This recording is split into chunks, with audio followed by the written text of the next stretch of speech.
శివరాత్రి రోజు శివలింగాభిషేకం చేస్తూ ఉంటారు. సో ఈ లింగాభిషేకం వెనుక ఉన్న శాస్త్రీయ కారణాలు ఏంటో మా కోసం. తప్పకుండానమ్మా. నమః సోమాయ చ రుద్రాయ చ, రుద్రానువాకం అంటారు దీన్ని.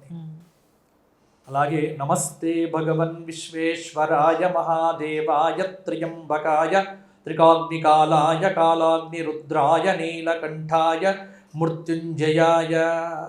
ఇది రుద్రంలో వస్తుంది. అంటే ఇన్ని నామాలు ఉన్నాయి. ఇవి చెబుతూ ఈశ్వరుడికి అభిషేకం చేయటం. ఉపాసన వైభవంలో ఒక్కొక్క దేవతకు ఒక్కొక్క పద్ధతి ఉంది. ఇప్పుడు మహావిష్ణువు ఉన్నాడు, ఆయన అలంకార ప్రియో విష్ణు, ఆయనకు అలంకారాలు చేయాలి. అందుకే వెంకటేశ్వర స్వామి చూశారు కదమ్మా, ఎంత అలంకారాలు. అభిషేకం చేసిన తర్వాత అందుకే ఆయనకు శుక్రవారమే అభిషేకం.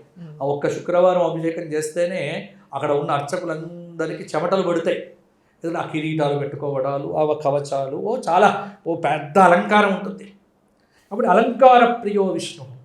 శివుడికి అలంకారాలు లేవు. అభిషేక ప్రియ శంభు. ఆయన ఏమక్కర్లే, ఆయన మీద ఒక చెంబు నీళ్లు పోస్తే చాలు అభిషేకం. దాన్ని అభిషేకము అంటారు. కాబట్టి ఈశ్వర అభిషేకం అని అంటాం. దీనిలో పంచామృతములతో అభిషేకం. లింగ పురాణం అనేటువంటి పురాణంలో ఎన్ని చెప్పారు. ఎన్ని ద్రవ్యములతో అభిషేకం చేస్తే అన్ని కోరికలు సిద్ధిస్తాయి.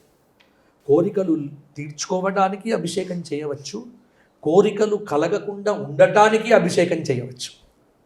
ఎప్పుడు 90 ఏళ్ళు వచ్చిన కోరికలతో అభిషేకం చేయొద్దు. ఇప్పుడు నువ్వు ఉన్నావు కదమ్మా, నువ్వు యుక్త వయసులో ఉన్నావు, నీకు ఏదో కోరికలు ఉంటాయి. ఉద్యోగంలో ప్రమోషన్ రావాలి, ఇల్లు కట్టుకోవాలి. ఇవి తప్పేం కాదు. ఎవరిని అడగాలి? భగవంతుణ్ణి అడగాలి. ఎవరినో అడగాల్సిన పనిలే. నీకు ఏం కావాల్సి వచ్చినా భగవంతుని అడుగు. ఈ శివరాత్రి రోజున అడుగు. నీకు చిన్న చిన్న కోరికలు, ఆ కోరికలు ధర్మబద్ధంగా ఉండాలి, అధర్మంగా ఉండకూడదు. పక్క ఇంటి వాడు చచ్చి ఆ ఇల్లు నాకు రావాలి అని అడగకూడదు. కోరిక ధర్మంగా ఉండాలి. కోరిక ధర్మంగా ఉన్నప్పుడు నీవు చేసే అభిషేకం కూడా నీకు ఫలితం ఇస్తుంది.